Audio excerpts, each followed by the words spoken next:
It is good to be together. Last week was a little different. You're all in your homes now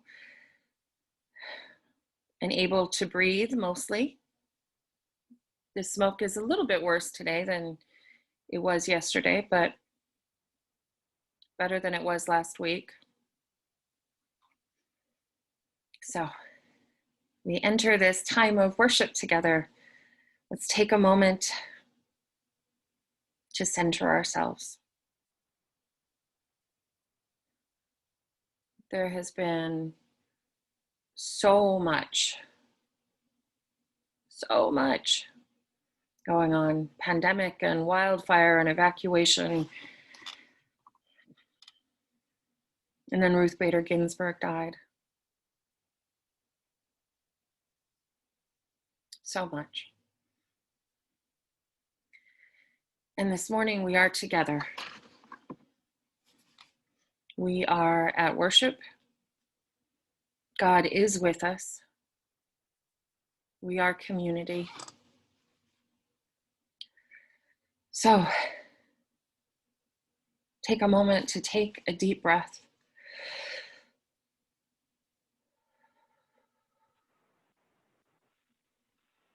Let the air fill you. As you exhale, let the anxieties, the fear, all that stuff, let that go.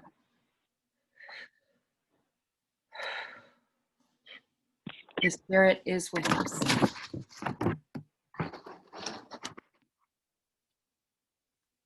She is always with us. She connects us across time, across space. She connects us with each other. She connects us with the God who is love. The Spirit is not canceled. Church is not canceled. Love is not canceled. God is not canceled. Community is not canceled. As we begin this morning, if you have a candle nearby, you can grab that and light it. If not, I will light my candle for all of us. Today we celebrate, observe maybe, in a different way, Peace Sunday. Beavercreek UCC is a just peace congregation. In the UCC, that means that we have committed to seeking various ways of peace in our own selves, in our church, in our community. So today we light a candle for peace.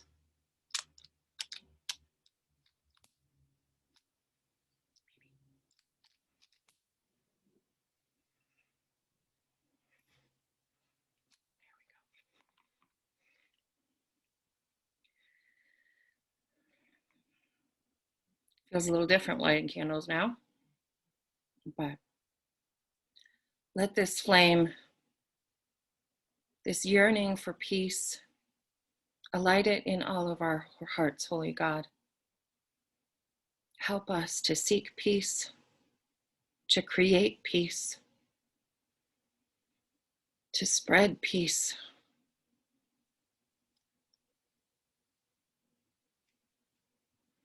And let it be the peace that is with justice. Not easy peace, not peace that just means absence of conflict, not why don't all those Black people settle down and go home, but the peace that is justice and flourishing for all. That is God's peace.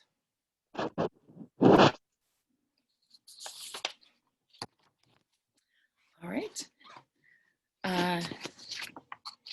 And we have Shari today, and she will lead us in a call to worship.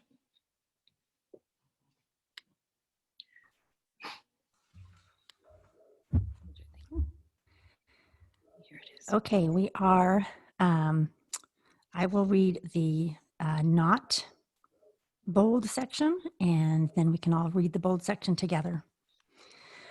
We keep Sabbath during this strange season of the coronavirus in uncomfortable new ways, in masks or by digital devices, without handshakes or hugs. But the church has survived wars and pandemics, financial crises, and civil unrest, relying on the promise that wherever two or more gather in the name of Christ, there the Spirit of Christ will be found. It's times like these the Spirit is most needed. The work's not done, God's reign's not yet come. So let's gather in the name of Jesus. Let's proclaim it from our pulpits, whisper into our masks, proclaim it in front of our computers, and know that all over the world, the Spirit of God is molding us, shaping us, recreating us into the body of Christ, a beloved community. Thank you. And now we have some scripture, and Shari will read. The Now Testament is the poem To Change the World Enough by Alice Walker. To change the world enough, you must cease to be afraid of the poor. We experience your fear as the least pardonable of humiliations. In the past, it has sent us scurrying off, daunted and ashamed, into the shadows. Now, the world ending, the only one all of us have known, we seek the same fresh light you do, the same high place and ample table. The poor always believe there is room enough for all of us. The very rich never seem to have heard of this. In us, there is wisdom of how to share loaves and fishes, however few. We do this every day. Learn from us, we ask you. We enter now the dreaded location of Earth's reckoning, no longer far off or hidden in books that claim to disclose revelations. It is here. We must walk together without fear. There is no path without us.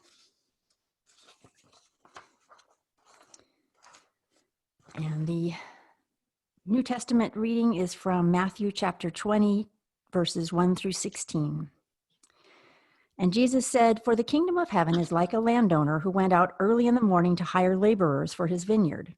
After agreeing with the laborers for the usual daily wage, he sent them into his vineyard. When he went out about 9 o'clock, he saw others standing idle in the marketplace, and he said to them, 'You also go into the vineyard, and I will pay you whatever is right.' So they went. When he went out again about noon and about 3 o'clock, he did the same. And about 5 o'clock, he went out and found others standing around, and he said to them, 'Why are you standing here idle all day?' And they said to him, 'Because no one has hired us.' So he said to them, 'You also go into the vineyard.' When evening came, the owner of the vineyard said to his manager, 'Call the laborers and give them their pay, beginning with the last and then going to the first.' When those hired about 5 o'clock came, each of them received the usual daily wage. Now, when the first came, they thought they would receive more, but each of them also received the usual daily wage. And when they received it, they grumbled against the landowner, saying, 'The last only worked at 1 hour, and you have made them equal to us who have borne the burden of the day and the scorching heat.' But he replied to one of them, 'Friend, I am doing you no wrong. Did you not agree with me for the usual daily wage? Take what belongs to you and go. I choose to give to this last the same as I give to you. Am I not allowed to do what I choose with what belongs to me? Or are you envious because I am generous?' So the last will be first, and the first will be last." Listen to what the Spirit is saying to the church. May we open our hearts and minds as we are still speaking God. Thank you, Shari.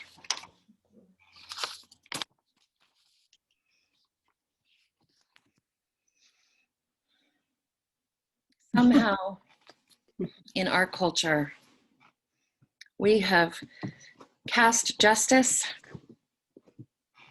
and mercy at opposite ends. Justice has come to mean punishment, swift justice, strict justice, the demands of justice, as if justice requires harshness. Giving out justice is punishment, retribution, vengeance even. Theologian and mystic Richard Rohr argues that while many people now associate justice with retribution and the penal system, Jesus and the prophets clearly meant and practiced something different, something we would call restorative justice, healing of relationships, bringing people together. Jesus never punished anyone, Rohr writes. He undercut the basis for all violent, exclusionary, and punitive behavior. Punishment relies on enforcement and compliance, but it does not change the soul or the heart. Jesus always held out for the heart. In Kabbalah, the Jewish mystical tradition, power or justice is envisioned as the left arm of God, and love is the right arm of God. So strict justice on the left might demand an eye for an eye, but the love on the right side would forgive anything, always. So God is both, and God is, of course, much more. If justice and mercy are each an arm of God, then they're both necessary, both part of the whole, and they work together instead of being opposed to each other. Justice thinking it's the strict right arm while the mercy arm is just a bunch of snowflakes. That arm of love is only good for picking flowers and braiding hair. And the right arm of love, of mercy, thinking the left arm is a tyrant. But they work together. They are a body. And then, as now, most are right-handed. So this arm, it's a little bit stronger. It's a little bit dominant. It gets to carry the most. In Scripture, justice, so far as humans are concerned, is about creating equity. That is what justice is, about making sure that immigrants are welcomed, the poor are fed, widows and orphans do not go hungry. Justice means everyone has health care. Justice means children get good educations, all of them. It means everyone has enough to eat at the end of the day, like the workers in the field. It's not about doling out punishments. Scripture makes it very, very clear that that is for God to do, or not, because God has a right arm too. Nelson Mandela said, "Let there be justice for all. Let there be peace for all. Let there be work, bread, water, and salt for all. Let each for each other. The body, mind, and soul have been freed to fulfill themselves. Justice for all, and peace for all, and food for all." John Rawls, political philosopher, defined justice as a society premised on no one having automatic and systemic advantage or disadvantage. Justice is equality, equity. The prophet Micah tells us that God wants us to do justice, to love kindness, and to walk humbly with God. This isn't do justice or love kindness. It's both. So do justice by creating just systems in which the poor have enough to eat, and also love kindness, do mercy, by giving food to any hungry person you find. So today's parable. Methodist Bishop William Willimon spent years as a chaplain at Duke University working with students, and he tells a story. "I remember Once I preached on the text from Matthew in the chapel in the university. At the end of the service, a student came up to me and said, "Where do you get these stories that you use in your talks on Sunday?" And he said, "Well, I guess growing up in South Carolina." And she said, "Well, I was really bothered by the story you told this morning. I just don't think that's a good way to treat people. It's wrong to pay the people who worked only 1 hour as much as those who worked all day." And he said, wait a minute. I didn't make that story up. That story is not original with me. That's from Matthew chapter 20. And she said, "Matthew?" He said, "Yes, Matthew. It's a book in the Bible." And she said, "I see, but that still doesn't make it right." And he said, "I envy you, actually. I just preached a sermon on the laborers of the field, and a lot of people tell me, 'Hey, good sermon.' And you tell me that you found this parable offensive and unjust and bothersome, and you're thinking about it. Well, for your information, the man who did tell that story, he was crucified for telling stories just like it." Wilhelm went on to write, "Sometimes those of us who deal with these mysteries, holy mysteries, so often, we find that the mystery dissipates.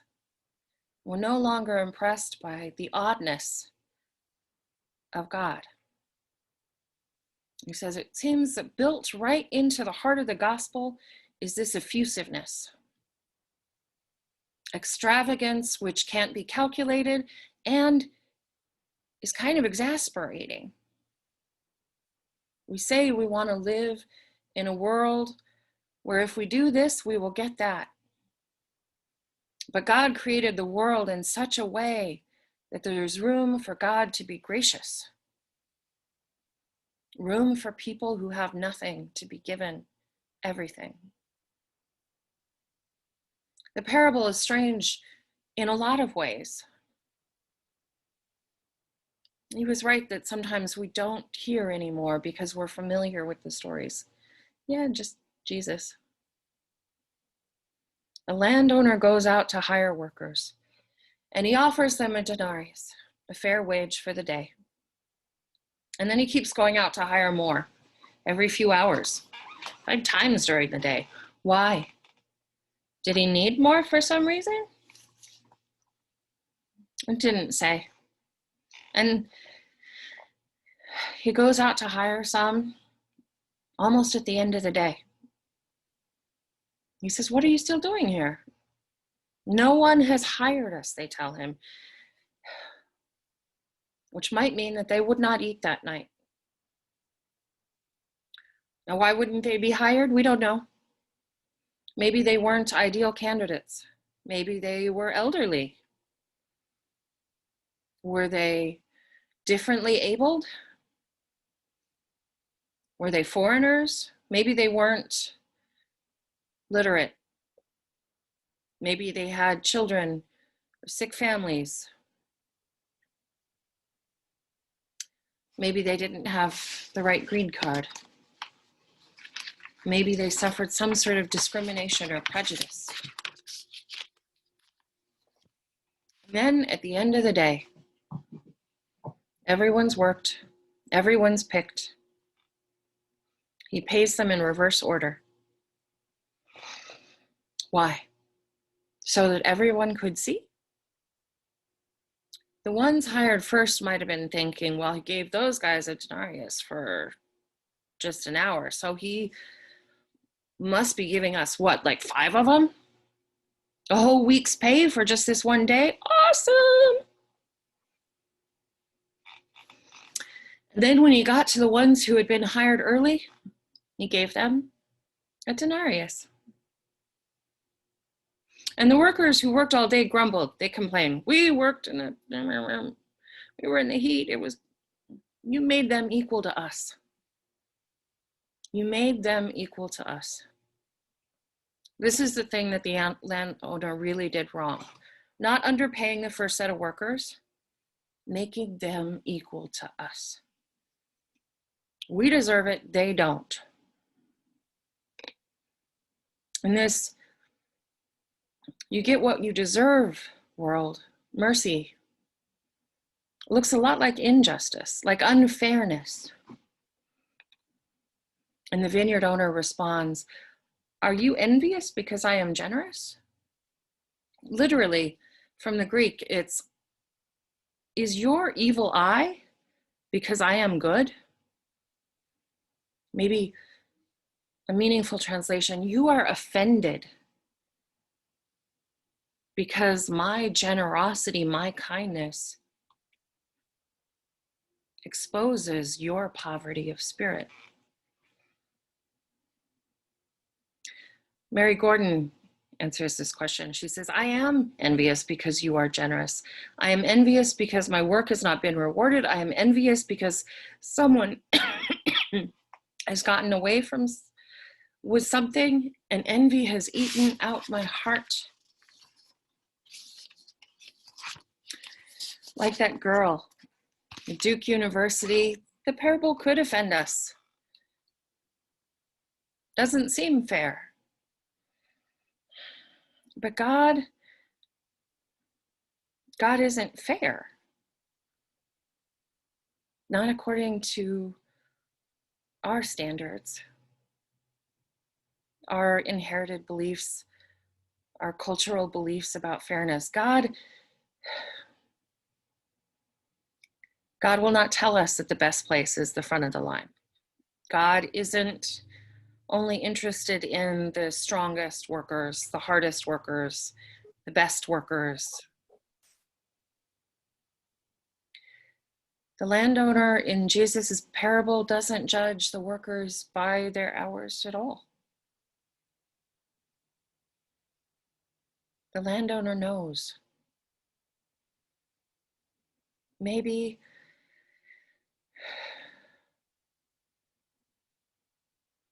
they couldn't get out of bed first thing because they were laid up with anxiety and depression.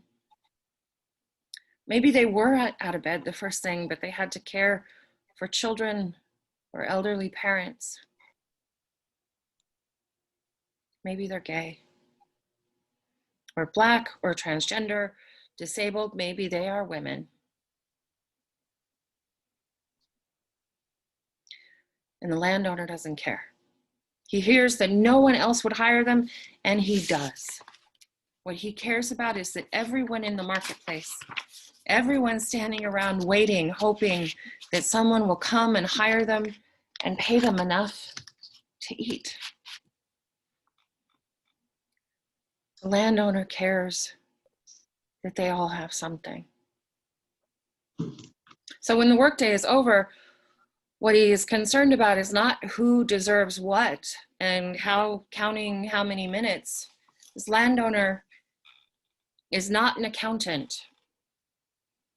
This landowner is possibly not a good businessman.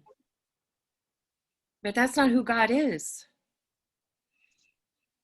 What he cares about at the end of the day is that everyone has a living wage. Everyone can eat that night and feed their families, and they all can go to bed and sleep without their tummies rumbling. Are you envious because I am generous? You have an evil eye because I am good? The evil eye, the envy, the bitterness, the mumbling, the dissatisfaction, all of that belongs to the people who are deserving. The ones at the front of the line. They couldn't be happy that others had gotten something to eat. They couldn't rejoice at a good day's work. They couldn't look at all this fruit that had been harvested. They couldn't relax that the day was over. The landowner honored his agreement with them. if they had their daily bread. And they were angry. They were resentful.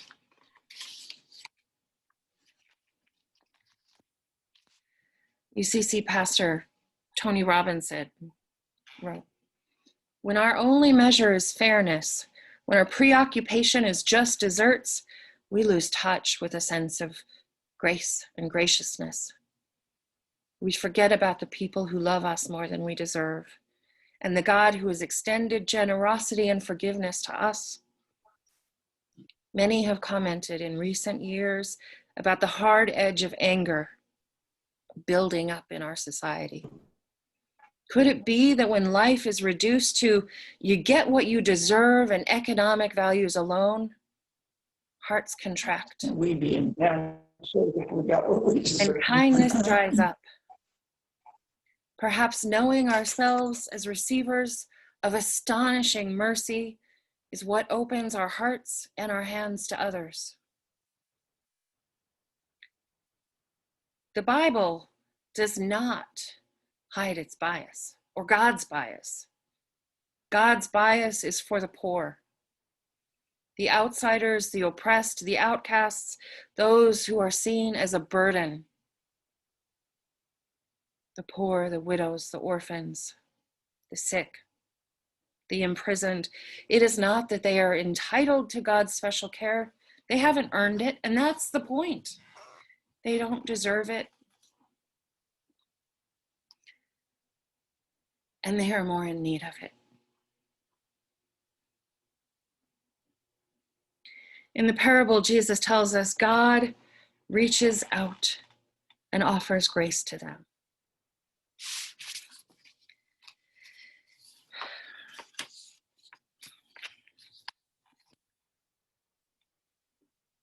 A few years ago, I posted something on Facebook, an article about fast food workers striking for $15 an hour. And someone I was in high school with pushed back a little bit, saying, do you really think it's reasonable that they make $15 an hour? If they make $15 an hour, what was the point of my education? I said, yes, I think it's reasonable. Yes, they can make $15 an hour. And maybe that means I would make a little more, and maybe it doesn't. The people that we should be more concerned about is the CEOs.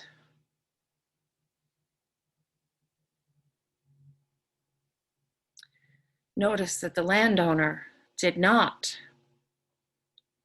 pay all the workers a pittance and keep all the profits for himself.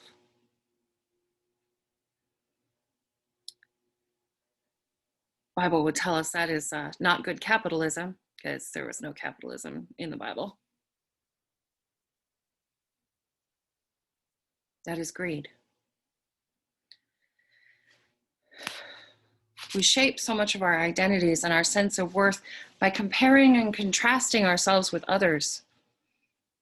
And we want so often mercy and love and that benefit of the doubt when it comes to ourselves, and maybe not so much for other people sometimes.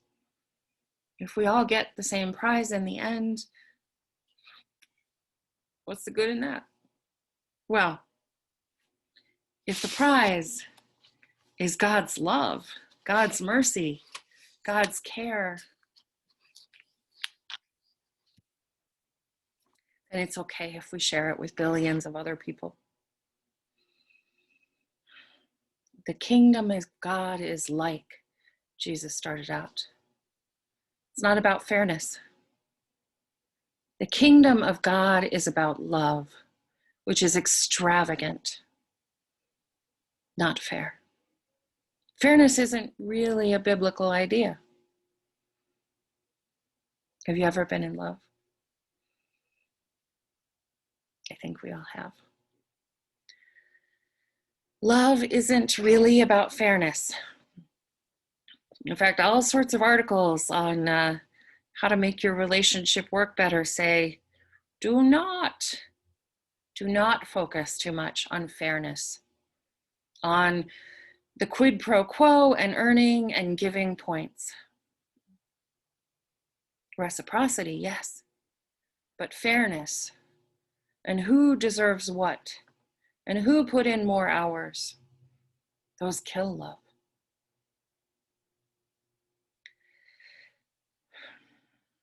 Are you offended because God is generous? It's a question for us too.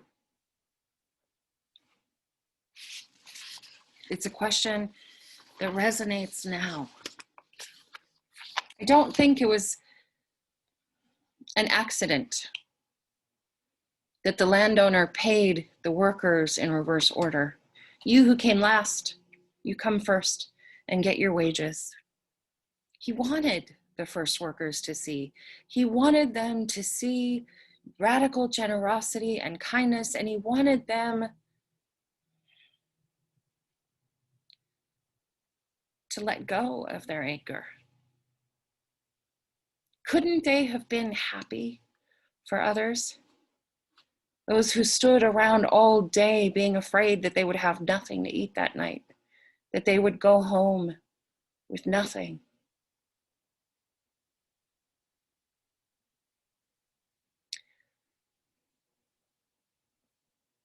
He wanted their work to build longer tables, not higher walls.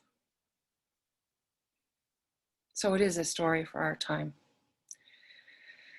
So many are so concerned about others not getting more than they deserve. We just got home from being evacuated from wildfires. Some, it was just the other day. See, Dolores, there's still not home. Other reasons.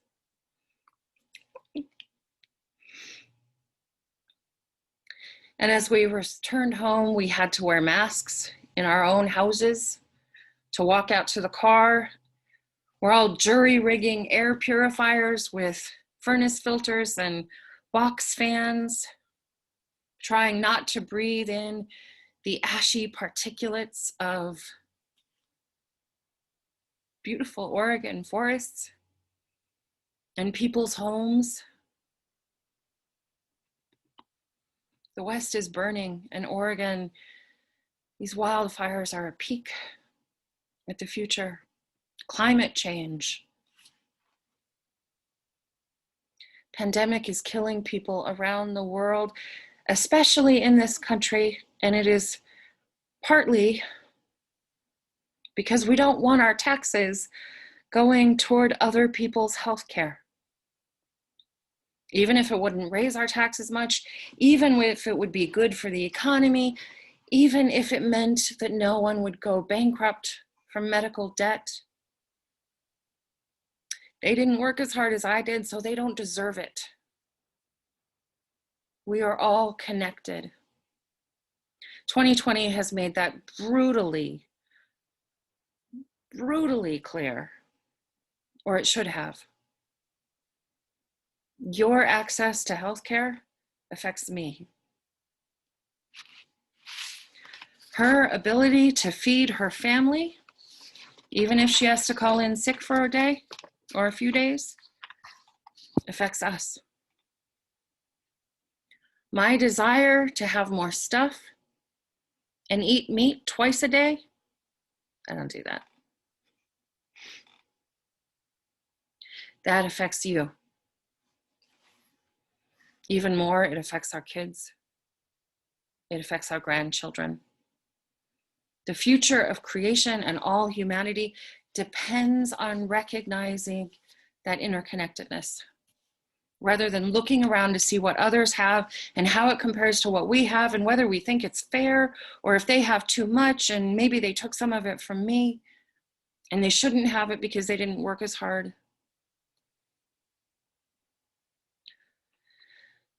What seems fair for me, it's not okay if it leaves someone else hungry.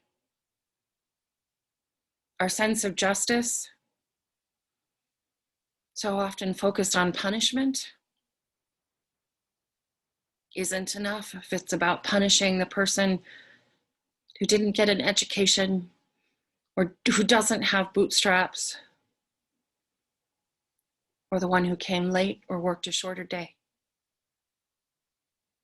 This weekend, Friday evening through tonight, is Rosh Hashanah in the Jewish faith.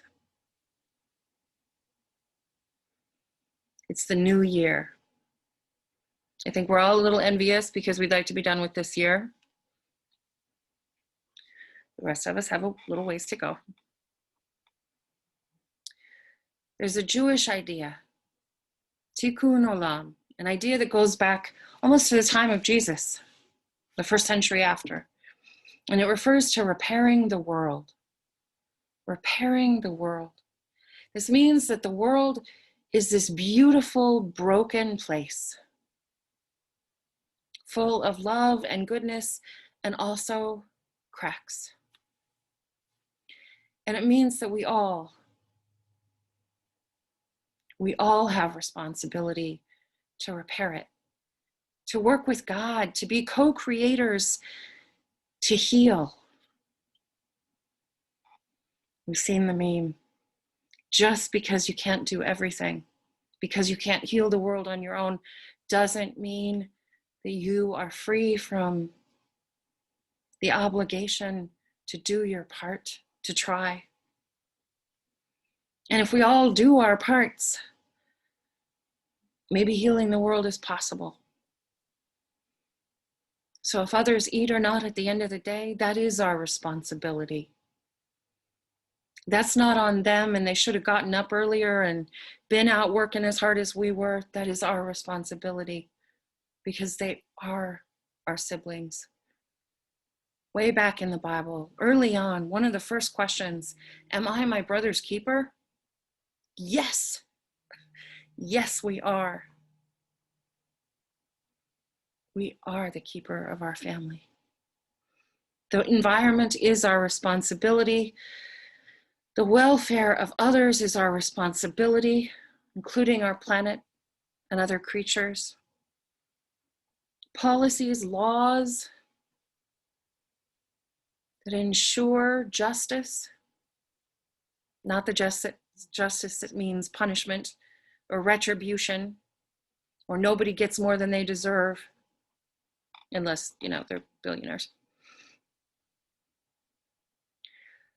But justice for all, where everyone has enough, regardless of gender or race or sex or origin or education or ability, age. That is our responsibility.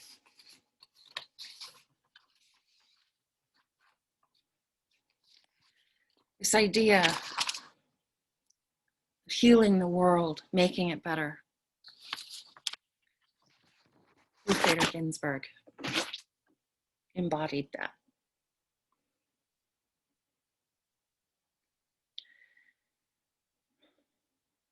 Jewish people in Hebrew faith, there's not a lot of idea about the afterlife, about heaven. So there is this saying, let her memory be a blessing, said it. Let her memory be a blessing. And that doesn't mean, let's remember her fondly. She was a nice lady. Although, let's remember her fondly. It means, let her work inspire us to heal the world, to repair the cracks, to make justice and also mercy for everyone. Amen.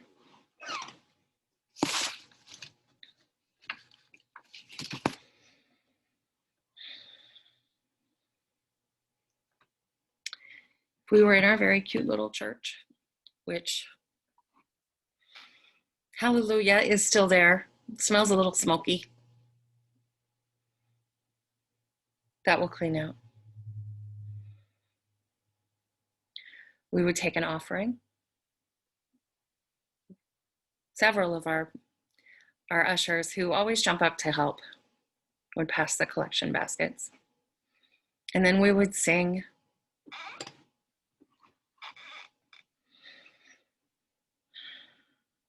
And we would pray. So I invite you at this time to call into your mind and your heart any need of prayer.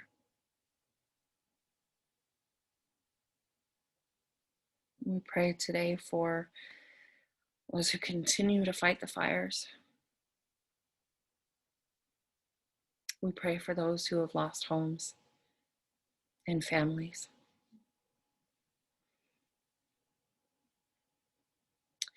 And we pray for peacemakers.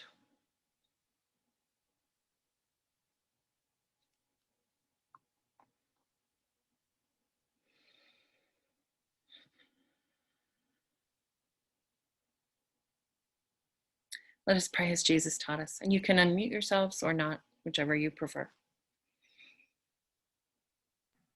Holy God, who is in heaven and earth, hallowed be your name. Hallowed be thy name. Your kingdom come, Come, will be done be done on earth on as it is in earth heaven. as it is in heaven. Give us this day our daily bread, Our daily bread, and forgive us our debts as we forgive our debtors. our debtors. Lead us Lead us Help us not to into avoid temptation. temptation, out of temptation. Deliver us from but evil. deliver us from evil. For yours is the kingdom, the And power, and the and the glory glory forever. forever. Amen. Amen. So most weeks, pretty much every week, at the end of church, when we are all physically together in our cute little church, we get in a big circle and we reach out and hold hands, or prayer position or namaste, whatever you're comfortable with, because it's your body and nobody gets to touch you without permission. And we sing, "Let there be peace on earth."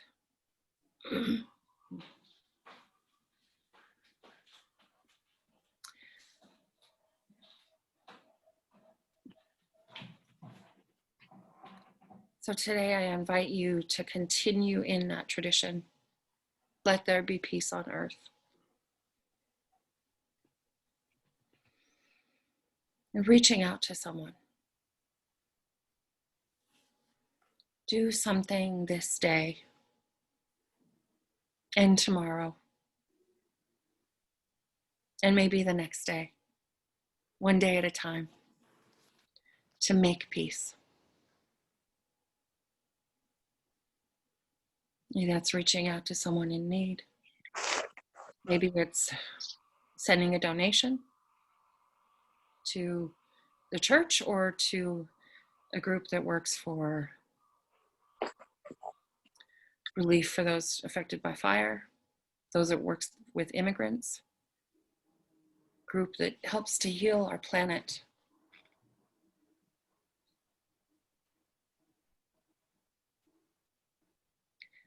Maybe eat a couple vegetarian meals this week.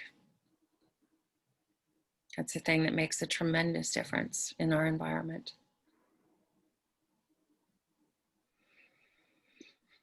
And remember that we are connected by the Spirit, we are connected by love,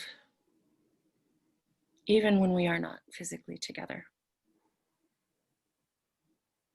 So let there be peace on earth, and let it begin with us. Amen. Amen.